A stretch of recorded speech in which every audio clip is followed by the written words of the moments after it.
Stitching ఏమంటూ నేర్చుకున్నానేమో తెలియదు కానీ రోజుకొక కొత్త మోడల్ అంటూ ఏదొకటి కుట్టేస్తూ ఉన్నాను. అసలే వేసవికాలం కదా, ఒంట్లో వేడి కూడా అలానే పెరిగిపోతుంది. ఈ వేడి మొత్తాన్ని తగ్గించేద్దామని అలా బయటికైతే వెళ్ళంగానే ఈ అంకుల్ ఏదో కొత్తగా పెట్టారు. ఏంటా అని దగ్గరికి వెళ్ళి చూస్తే కోకోనట్ జ్యూస్ అంట. అబ్బా, ఎన్నో రోజులైంది తాగి, అంకుల్ ఒక జ్యూస్ నాకు కూడా ఇవ్వండి అన్నాను. అంకుల్ అయితే అలా అడగంగానే ఇలా ఒక కొబ్బరికాయని కట్ చేసి మంచిగా కొబ్బరికి పీల్ ఆఫ్ చేసి 2 స్పూన్లు గ్లూకోజ్ వేసి మంచిగా మిక్సీ పట్టి గ్లాస్లో వేసి నా చేతికి ఇచ్చారు. అలా చేతికి ఇవ్వంగానే దాన్ని చూస్తే ఏమనిపించిందంటే నాకు నిజంగా అమృతం తాగేస్తున్నానేమోనని అనిపించింది. అలా ఇంటికి వచ్చి ఒక్కొక్క సిప్పు తాగుతుంటే నిజంగా అంటే నిజంగా చాలా బాగుంది.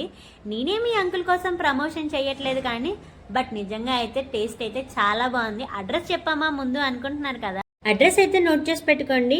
నియర్ మంగళగిరి, ఎర్రబాలెం, రామాలయం స్ట్రీట్, గవర్నమెంట్ స్కూల్ ఆపోజిట్లో ఉంటుంది. Bujji coconut juice and cool drinks అని. సో ఆ లొకేషన్ కూడా పిన్ చేస్తాను.